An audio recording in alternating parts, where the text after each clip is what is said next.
আমি কমিউনিজম গ্রহণ করেছি। জন্মভূমি না হয় মৃত্যু। বিশ্বজুড়ে মানুষ যেসব অসুবিধা এবং সমস্যার মুখোমুখি হয়েছিল, কমিউনিজমই এর উত্তর ছিল। আমি বিভিন্ন ধর্ম সম্পর্কে অনুসন্ধান করেছিলাম যতদিন না পর্যন্ত আমি সন্ধান পাই ইসলাম, দ্য মিসআন্ডারস্টুড রিলিজিয়নের। ঘুমের মধ্যে আমি দেখলাম আমি বাইক চালাচ্ছি একটা বিশাল সংরক্ষিত এলাকায়, এবং আমি সামনের দিকে এগোতেই থাকলাম। আর প্রত্যেকবার পেছন ফিরে তাকাতাম নিশ্চিত হতে যে যেই প্রবেশদ্বার দিয়ে এসেছিলাম সেটি সেখানেই আছে। আমি চলতে থাকলাম গন্তব্যে পৌঁছানো পর্যন্ত। হঠাৎ পেছন ফিরে দেখলাম সবকিছু কালো হয়ে গেছে, কিছুই দেখতে পাচ্ছি না। আমি যদি এখান থেকে বের না হতে পারি তাহলে আর কখনোই বেরোতে পারবো না, নির্ঘাত মৃত্যু। আমি চিৎকার করছিলাম, কিন্তু গলা থেকে আওয়াজ বের হচ্ছে না। কেউ আমাকে শুনতে পাচ্ছে না, কেউ সাহায্য করতে পারবে না। সব শেষ, আমি আর নেই। ঠিক যে মুহূর্তে আমি আশা ছেড়ে দিয়েছি আর মেনে নিয়েছি যে আমার আর কোনো পথ নেই, এই অবস্থা থেকেই নিজেকে বাঁচানো আমি জেগে গেলাম। একমাত্র আল্লাহই আমাকে উদ্ধার করেছে। আমি প্রস্তুত ছিলাম ইসলামের জন্য। আসসালামু আলাইকুম ডক্টর বিলাল ফিলিপস। আমরা খুবই আনন্দিত আপনাকে আমাদের মাঝে পেয়ে। প্রথমেই জানতে চাই ডক্টর বিলাল ফিলিপসকে আপনার জীবন সম্পর্কে সংক্ষেপে বলবেন? আলহামদুলিল্লাহ, আমাকে আমন্ত্রণের জন্য ধন্যবাদ। আমার জন্ম জ্যামাইকায়, বায়োকেমিস্ট্রিতে স্নাতক করেছি, এটাতেই আমার আগ্রহ ছিল। কানাডায় পড়াশোনাকালীন আমি কমিউনিজমের সঙ্গে যুক্ত হই এবং কমিউনিস্ট পার্টির আনঅফিসিয়াল মেম্বার হই। এসব বিষয়ে ছাত্রবিক্ষোভে আমি সক্রিয় ছিলাম। আমি যখন টরন্টো ফিরে আসি তখন ইসলামের পরিচয় পাই। আমি ইসলাম গ্রহণ করি এবং সেখান থেকে ইসলামের বিষয়ে বিশদ পড়াশোনা করতে সৌদি আরবে গিয়েছিলাম। আর আমার জীবনের একটি দীর্ঘ সময় আমি আরব বিশ্বেই কাটাই। ইমানের ক্ষেত্রে আপনার জীবন কেমন ছিল? আপনি কিসে বিশ্বাস করতেন? আমি একজন খ্রিস্টান হিসেবে বড় হয়েছি, কিন্তু এটাকে তারা বলতো একজন নামমাত্র খ্রিস্টান। আমি সত্যি বলতে খ্রিস্ট ধর্ম ত্যাগ করিনি একজন কমিউনিস্ট হওয়ার জন্য, বরং এটি যে মৌলিক ধারণার উপর প্রতিষ্ঠিত তার কারণে আমি কমিউনিজম গ্রহণ করি, এবং তা করতে গিয়ে আমি খ্রিস্ট ধর্মকে রিজেক্ট করেছি। তো আসলে এটা এমন কোনো মানসিক সংগ্রাম ছিল না আমার কি খ্রিস্ট ধর্মে বিশ্বাস করা উচিত, যিশু কে আর কি ছিল তার, না। এর একমাত্র কারণ ছিল কমিউনিজম কি প্রতিনিধিত্ব করছে। এটার সমাধান ছিল মানুষের দুর্দশার, অসুবিধার এবং সেই সকল সমস্যার বিশ্বজুড়ে মানুষ যার মুখোমুখি হয়েছিল। এই সমস্যাগুলোর একমাত্র সমাধান করা যেতে পারে কমিউনিজমের মাধ্যমে। তাই আমি কমিউনিস্ট মুভমেন্টে যোগ দিয়েছিলাম। সেই উপলব্ধি থেকে কানাডা এবং মার্কিন যুক্তরাষ্ট্রে কমিউনিজমের সঙ্গে কিছু সময় কাটানোর পর আমি কিছু ত্রুটি দেখতে পাই। মানুষের কথা বলার স্বাধীনতার ক্ষেত্রে ত্রুটি এবং তাদের প্রকৃত অনুশীলনের ক্ষেত্রে ত্রুটি। ক্যাপিটালিজমের সাথে সাথে প্রতিনিধিত্বতায় কমিউনিজমের টিকে থাকতে ব্যর্থ হবার ত্রুটি। মানে ক্যাপিটালিজম এটিকে ছাড়িয়ে গেছে, বুঝলেন? সুতরাং এর অর্থ হচ্ছে কিছু একটা তো সমস্যা ছিল। এটি যদি সঠিক পথ হয় তাহলে এটির সামনের সারিতে থাকার কথা। কমিউনিজম ছিল থিওরিটিক্যালি সুন্দর, মানে খুবই সুন্দর একটি প্যাকেজ। তো প্যাকেজটি বলছিল প্রত্যেকের কাছ থেকে তার সামর্থ্য অনুযায়ী এবং প্রত্যেককে তার প্রয়োজন অনুসারে আপনি কাজ করবেন। যদি আপনি শক্তিশালী হন, বরং আপনি আরেকটু বাড়তি কাজ করবেন, কিন্তু আপনার চাহিদা কম বা অল্প, তো আপনি শুধুমাত্র আপনার প্রয়োজন অনুযায়ী গ্রহণ করবেন। সুতরাং যিনি আপনার পাশে আছেন, যিনি অনেক বড়, তার অনেক বেশি চাহিদা যা উদ্ভাদিত হবে তা থেকে সে বড় অংশ পাবে, কিন্তু তার কিছুই দরকার নেই, কারণ সে এক বিশাল মানুষ এবং সেই অল্প কিছু কাজই করতে পারে। সে কেবল সামান্য কাজ করে এবং তাতেই ঠিক আছে। এসব শুনতে সুন্দর, কিন্তু বাস্তবে প্রকৃতপক্ষে মানুষ তার প্রতিদান পেতে চায়, তার কৃতকর্মের, তার সকল প্রচেষ্টার। তো আপনি যখন সত্যিটা বুঝলেন তখন কি করেছিলেন? সত্যি বলতে আমার মনে হয়েছিল যে আমাকে আরও দেখতে হবে। তো আমি বিভিন্ন ধর্মকে গভীরভাবে রিসার্চ করি। আমি যদি প্রথমেই ধর্মকে প্রত্যাখ্যান করতাম তবে তা নিশ্চয়ই আমার অজ্ঞতার পরিচয় হবে, যেহেতু আমার ধর্ম সম্পর্কে কোনো জ্ঞান ছিল না। তো আমি পড়তে শুরু করি বৌদ্ধ ধর্ম, হিন্দু ধর্ম এবং অন্যান্য ধর্ম সম্পর্কে। আর দ্রুতই বুঝে গেলাম যে সেগুলো কোনোটি বাস্তবধর্মী ছিল না। সেসব ধর্মের দাবি, তাদের প্রস্তাবিত তত্ত্ব খুবই উদ্ভট, অপ্রাকৃতিক এবং অযৌক্তিক ছিল, বুঝলেন? তো এই কারণেই আমি আরও ধর্মের অনুসন্ধান করেছিলাম। বিভিন্ন ব্যাকগ্রাউন্ডের নানান ধরনের মানুষের সঙ্গে কথা বলতাম, যতদিন না আমি ইসলামের পরিচয় পাই। এবং একটি নির্দিষ্ট বইয়ের কথা বলতে চাই যার নাম ইসলাম দ্য মিসআন্ডারস্টুড রিলিজিয়ন, যেখানে লেখক একটি তুলনা দেখাতে চেয়েছেন কমিউনিজম, ক্যাপিটালিজম, ইসলাম, ক্রিশ্চিয়ানিটি, বুদ্ধিজম এবং আরও অন্যান্য মতবাদগুলোর মধ্যে। তিনি তুলনাটিতে ভালো বিষয়গুলো চিহ্নিত করেন, তারপর খারাপ বিষয়, নেতিবাচক বিষয়গুলো চিহ্নিত করেন। তো বইটি পড়ে আমি সারসংক্ষেপে যা বুঝেছিলাম সেটা হলো কমিউনিজমে যা কিছু ভালো বিষয় ছিল, আর অবশ্য কমিউনিজমের ভালো দিকও ছিল। এইটাই হয়তো আলটিমেট সলিউশন নয়, কিন্তু এর কিছু ভালো দিক ছিল। এটা অবশ্যই কিছু ভালো ধারণাকে একত্রিত করেছে। এই ভালো বিষয়গুলোকে ইসলামেও পাওয়া যেতে পারে, আর যা কিছু ভালো নয়, নেতিবাচক ইত্যাদি, তা ইসলামে অনুপস্থিত, যেগুলি ইসলামে নেই। তো এটি এমন মানুষের পক্ষে যত ভালো করা সম্ভব ইসলাম যেন সেই সকলকেই একত্রিত করেছে, আর সমস্ত খারাপ কাজকর্মকে এড়িয়ে গিয়েছে। সেই সকল ক্ষতিকর জিনিস যেগুলো বিভিন্ন সমাজে বহুল প্রচলিত এবং বিভিন্ন ধর্ম যেসব পালন করে। ইসলাম সম্পর্কে প্রথম কিভাবে জানলেন? এই গবেষণার আগে আপনার কি কোনো মুসলিমের সাথে সাক্ষাৎ হয়েছিল? আপনি বলেছিলেন আপনি মালয়েশিয়ায় ছিলেন, এবং আপনার মনে কি ধরনের চিন্তা ধারণা ছিল? ইসলাম সম্পর্কে কোনো অন্ধবিশ্বাস ছিল? মুসলমানদের সম্পর্কে আপনার কোনো ভালো ধারণা ছিল কি? মালয়েশিয়ায় যা দেখলাম তা ছিল একটি কালচারাল ইসলাম। ইসলাম শুধু একটি সংস্কৃতি। আমার মা একজন ইন্দোনেশিয়ানকে দত্তক নেন। সে পূর্ব মালয়েশিয়ায় বসবাস করত, স্টেট অফ সাবা, অঞ্চলটির নাম সাবা। আর আমার মা এবং বাবা দুজনেই ইসলামকে একটি ধর্ম হিসেবে সম্মান করতেন, আর তাই আমার মাকে বাড়তি কিছু কাজ করতে হতো যাতে আমার সৎ ভাইয়ের আমাদের সাথে থাকতে অসুবিধে না হয়। যেমন রমজানে তিনি তাড়াতাড়ি উঠে যেতেন এবং আমার সৎ ভাইয়ের জন্য সেহেরি প্রস্তুত করতেন, এবং ইফতারের জন্যও তিনি ব্যবস্থা করতেন, তার জন্য খাবার, পানীয় ইত্যাদি। যখন আমরা শূকরের মাংস খেতাম তিনি তার জন্য মাছ রান্না করে দিতেন। রবিবার যদি আমরা একটু অ্যালকোহল পান করি, যেটি ঐতিহ্যগতভাবে আমাদের রবিবার রাতের খাবার, তার জন্য সেখানে আঙুরের শরবত থাকত। তো তিনি নিশ্চিত করতেন যে ইসলাম এবং ইসলামী বিশ্বাসের সঙ্গে আপোষ না করা হয়। তো এবং সে বাড়িতেই নামাজ পড়ত। মাঝে মাঝে আমি, আমার ভাই এবং বোন যখনই তার রুমে ঢুকতাম, সবসময় আমরা তাকে মাটিতে দেখতাম, বুঝলেন, মাথা সামনের দিকে, নিচে আর কোমর উপরে। আর আমরা ভাবতাম ও কি করছে, কারণ মালয়েশিয়াতে সেই সময়টিতে মুসলমানরা প্রকাশ্যে ইসলাম পালন করতে পারত না, আর রাজধানীতে তো মোটেই না। সেখানে ঔপনিবেশিকরা ছিল। ব্রিটিশরা প্রধান শহরগুলোতে মসজিদ নির্মাণের ক্ষেত্রে নিষেধাজ্ঞা জারি করেছিল।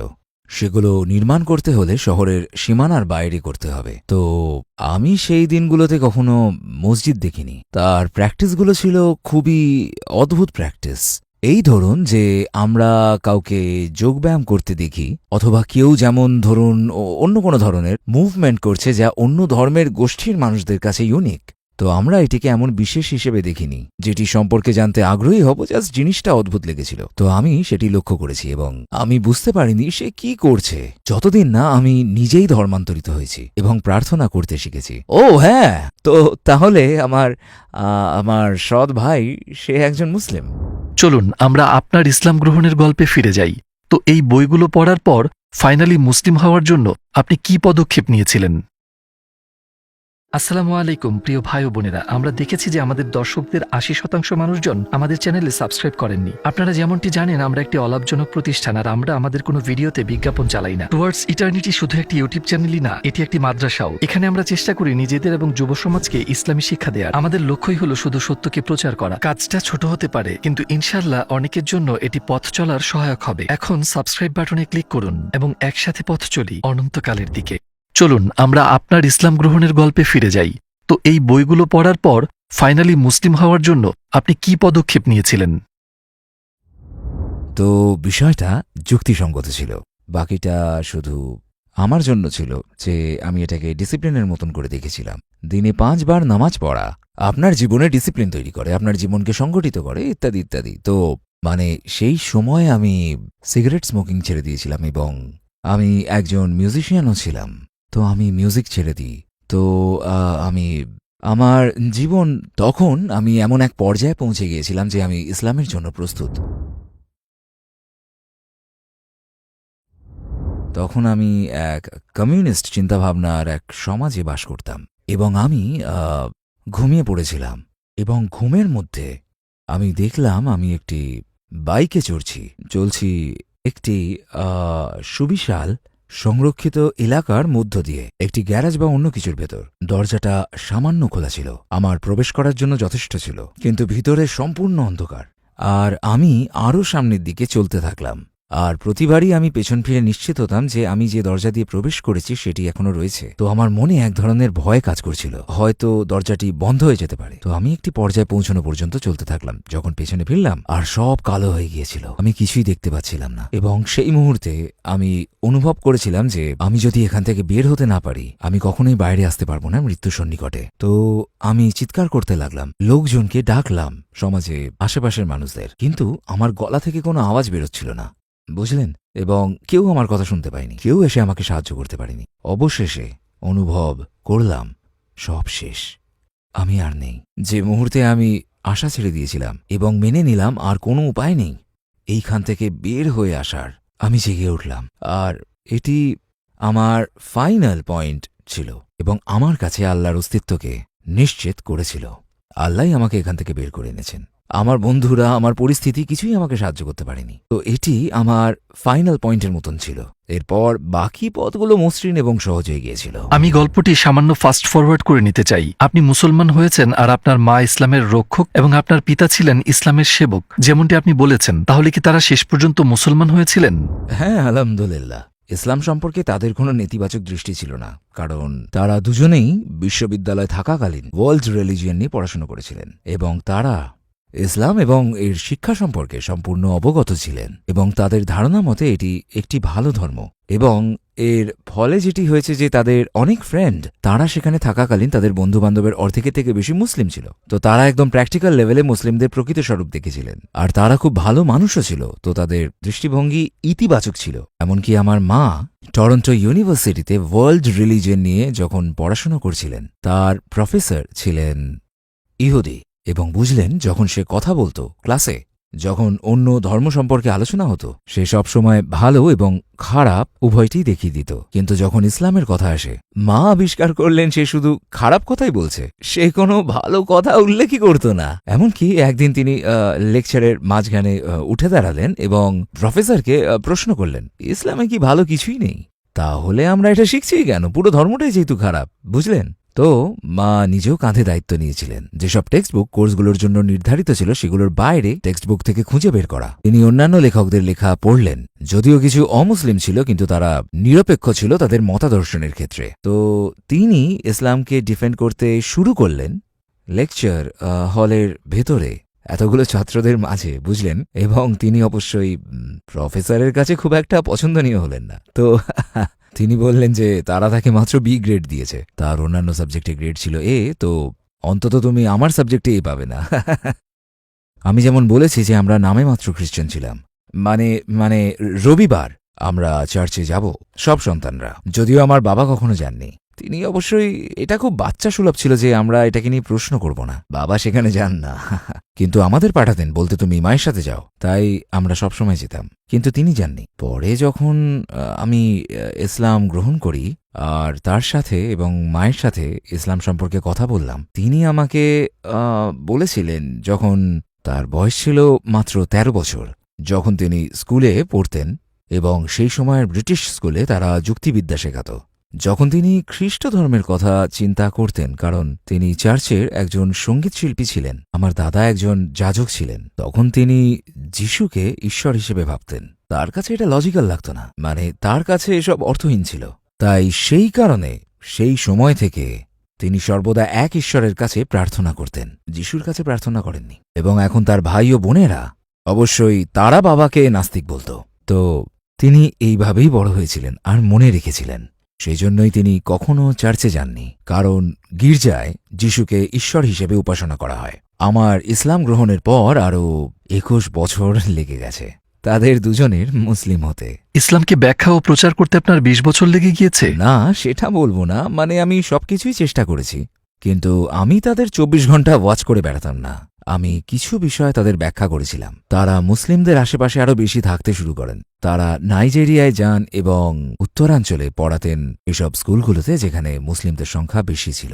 তারা ইয়েমেনে গেছিলেন, সেখানেও পড়িয়েছেন, সেটিও আরেকটি মুসলিম রাষ্ট্র। তারা সৌদি আরবও গেলেন, তারা রিয়াদে একটি ইসলামিক স্কুল প্রতিষ্ঠা করলেন, মূলত একজন টেকনিশিয়ান হিসেবে তারা স্কুলগুলোকে তৈরি করেন। তো মুসলিমদের সাথে তাদের বেশ ভালোই যোগাযোগ ছিল, যার মধ্যে স্বাভাবিকভাবে 90%ই পজিটিভ প্রতিক্রিয়া।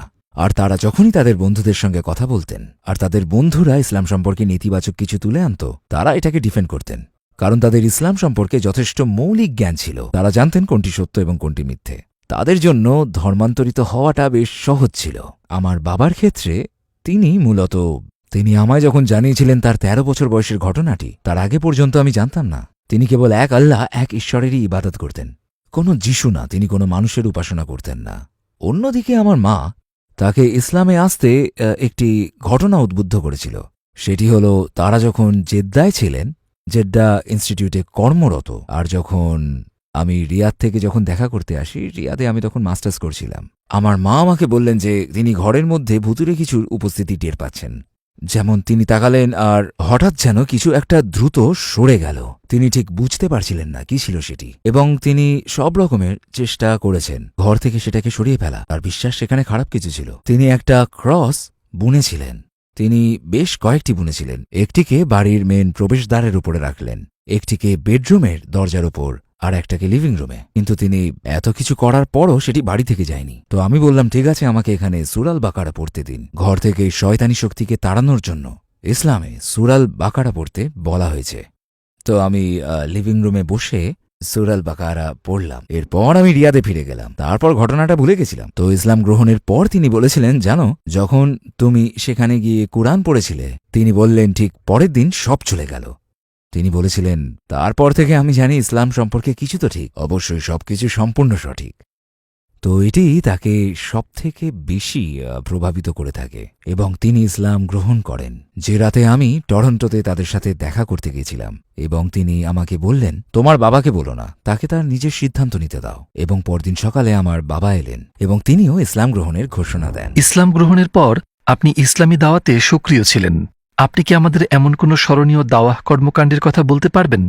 সম্ভবত আমার এই যাবৎ অভিজ্ঞতার সবথেকে স্মরণীয় মুহূর্ত ছিল সে সময় যেটিকে বলা হয় মরুজ্ঝড়, প্রথম গালফ যুদ্ধের সময়। সেই সময়টিতে প্রায় 5 লক্ষ আমেরিকান সৈন্যকে সৌদি আরবে আনা হয়েছিল সাদ্দামকে পরাজিত করতে, তাকে কুয়েত দখল করা থেকে বিরত রাখতে। এক সাউদি সার্জেন্ট আমাকে আমন্ত্রণ জানিয়েছিলেন, যিনি নিজেই যুদ্ধের আগে এবং পরে সেই সৈন্যদের মধ্যে দাওয়াতি কাজে নিয়োজিত ছিলেন। যুদ্ধ বেশি সময়ের জন্য স্থায়ী হয়নি, মাত্র কয়েকদিন। তো তিনি আমেরিকান সৈন্যদের অনেককে দেখতে যেতেন এবং চেষ্টা করতেন তাদেরকে ইসলামে দাওয়াত দেওয়ার। একটি দাওয়াত তাঁবু স্থাপন করার প্রস্তাবনা পেশ করা হয়েছিল। আমেরিকান সৈন্য যাদেরকে দেশের বাইরে স্থানান্তর করা হয়েছিল, তাদের শিবিরের ঠিক মাঝখানে, আর তাঁবুর ওপর একটি লেবেল লেখা ছিল, Saudi Arabian cultural information tent. আমরা দাওয়া টেন্ট সম্বোধন করি, আর সেখানে বেশ কয়েকটি টেবিল জুড়ে বুকলেটস ছিল সৌদি আরব সম্পর্কে, প্রাণী সম্পর্কে, বিভিন্ন প্রকার পাখি এবং সৌদি আরবের সংস্কৃতি, আর সেগুলোর ভেতরে ইসলাম সম্পর্কিত কিছু প্রচারপত্রও ছিল। আর আমরা কিছু ইংরেজি কোরআনের কপিও রেখেছিলাম যারা কিনতে আগ্রহী তাদের জন্য। এবং তাঁবুতে আমাদেরও কিছু দায়িত্ব ছিল, যেমন সামরিক বাহিনীর দল, সৈন্য, পুরুষ মহিলা একসাথে 150 কিংবা 200 জন যারা আসত, তাদের কাছে একটি আরব সংস্কৃতি হিসেবে পরোক্ষভাবে ইসলামকে রিপ্রেজেন্ট করার। কারণ সৌদি আরবের সংস্কৃতি নিয়ে কথা বলতে গেলে আপনাকে মূলত ইসলাম সম্পর্কে আলোচনা করতে হবে, কারণ ইসলামই এটির মূল ফাউন্ডেশন। কারণ আপনি সেখানে যা কিছুই দেখবেন তার বেশিরভাগই ইসলাম থেকেই এসেছে। তো তাদের এই বার্তা পৌঁছে দেওয়া হয়েছিল যে জনগণের সংস্কৃতিতে ইসলাম কিভাবে ওতপ্রোতভাবে জড়িত থাকে, এবং ধীরে ধীরে তাদের একটি সংখ্যককে মসজিদ পরিদর্শনে নিয়ে যাওয়া হয়। দেখুন মসজিদের ভিতরে কি হচ্ছে, দেখুন মুসলিমরা কিভাবে প্রার্থনা করে, আর তারা নানান রকমের প্রশ্ন জিজ্ঞেস করে। মহিলা সৈন্যদের জন্য আলাদা ব্যবস্থা করা হয়েছিল। সৌদি নাগরিক যারা আমেরিকায় পড়াশোনা করেছে, তাদের স্ত্রীরা সেখানে ছিল, তারাও আমেরিকায় পড়াশোনা করেছে, তারা তাদের সঙ্গে যোগাযোগ করতে পারে। তো তাদের সুযোগ ছিল মুসলিম মহিলাদের সঙ্গে কথা বলার, কারণ তাদের ধারণা ছিল মুসলিম নারীরা সমাজে নির্যাতিত। তারা কালো বোরখা হিজাব পরছে, তো তাদের সঙ্গে প্রকাশ্যে আলোচনা চলাকালীন যা কিছু তাই জিজ্ঞেস করতে পারত। আলহামদুলিল্লাহ, প্রায় 5 মাসের এই সময়টুকুতে তাদেরকে দেশের বাইরে স্থানান্তর করা হয়, আর তাদের মধ্যে 3000-এরও বেশি আমাদের তাঁবু থেকে ইসলাম কবুল করেছে ইনশাল্লাহ। তো আমার জন্য এটি খুবই চমকপ্রদ ছিল, যা আমি আগে কখনো দেখিনি। এটি অবশ্যই একদিনে হয়ে যায়নি, সময়ের সাথে সাথে হয়েছে। নিয়মিতভাবে লোকেদের দেখা যেত, আর তারপর তাদের ট্রেনিং দেওয়া, তাদের প্রস্তুত করা, কারণ তাদের অনেকেই ইসলাম গ্রহণের পরপরই হয়তো 1-2 সপ্তাহ পর নিজের দেশে ফিরে গেছে। তো চেষ্টা ছিল তাদেরকে যত সম্ভব গুরুত্বপূর্ণ তথ্য দেওয়ার আর তাদের সেগুলো মানতে অনুপ্রাণিত করার, এমনকি আমেরিকায় ফিরে যাবার পরও। তো এটি আপনি ধরে নিতে পারেন যে সবচেয়ে বড় দাওয়া ইভেন্ট যার সাথে আমি সংযুক্ত ছিলাম। তো ইসলামের আগে আপনার জীবনের উদ্দেশ্য কি ছিল, আর ইসলামের পর কি হলো? ইসলামের পূর্বে কোনো স্পষ্ট উদ্দেশ্য ছিল না। কিছু কাজ হয়তো ছিল যেগুলো করা উচিত, আর যেগুলো করলে আপনি আরও উন্নত জীবনযাপন করতে পারবেন। আমার পড়া মার্কস ও এঙ্গেলসের সমস্ত লেখনীতে আমার মনে হয় না আমি এমন কিছু পড়েছি যেটি আমাদের উদ্দেশ্যকে ব্যাখ্যা করে। কোথাও লেখা ছিল না এটা। একজন কমিউনিস্ট বা একজন নাস্তিক হিসেবে আপনি অবশ্যই বিশ্বাস করেন পৃথিবীর সৃষ্টি একটি অ্যাক্সিডেন্ট। তো যদি দুর্ঘটনাই হয়, তাহলে দুর্ঘটনার উদ্দেশ্য কি? দুর্ঘটনা উদ্দেশ্যহীনভাবেই ঘটে। That's all it is. এখানে উদ্দেশ্যের কোনো জায়গা নেই। হয়তো লোকেরা একসময় প্রশ্ন করতে পারে, ওয়েল, তাহলে এসবের উদ্দেশ্য কি? তারা এই প্রশ্ন জিজ্ঞেস করবে কারণ তাদের কাছে উত্তর নেই। একজন মুসলিম হিসেবে অবশ্যই জীবনের উদ্দেশ্য হল জান্নাত লাভের যোগ্য হওয়া। পৃথিবীর জীবন হল একটি পথ অনন্ত জীবনে, যাকে আমরা জান্নাত বলি। তো আমরা কিভাবে জান্নাতে যেতে পারি? আল্লাহর কাছে প্রার্থনার মাধ্যমে। আর এই জন্যই আল্লাহ বলেছেন, ওয়ামা খালাকতুল জিন্না ওয়াল ইনসা ইল্লা লিয়াবুদুন। আমি জিন ও মানুষকে সৃষ্টি করেছি একমাত্র এই কারণে যে তারা আমারই ইবাদত করবে। জান্নাতে জীবনের পরিপূর্ণতা অর্জনের জন্য আমাদের প্রচেষ্টা হবে ইবাদতের মাধ্যমে। ডক্টর বিলাল ফিলিপস, আন্তরিক এবং জ্ঞানগর্ভ উত্তরের জন্য আপনাকে ধন্যবাদ। আমরা সবাই অনেক উপকৃত হয়েছি। আল্লাহ দ্বীনের জন্য এই প্রচেষ্টাকে কবুল করুন। Amen, amen. আল্লাহ আপনাকে এবং আপনার টিমকে উত্তম প্রতিদান দিক আপনাদের এত সুন্দর প্রচেষ্টার জন্য, জীবনের প্রকৃত অর্থ মানুষের জানতে সাহায্য করার জন্য।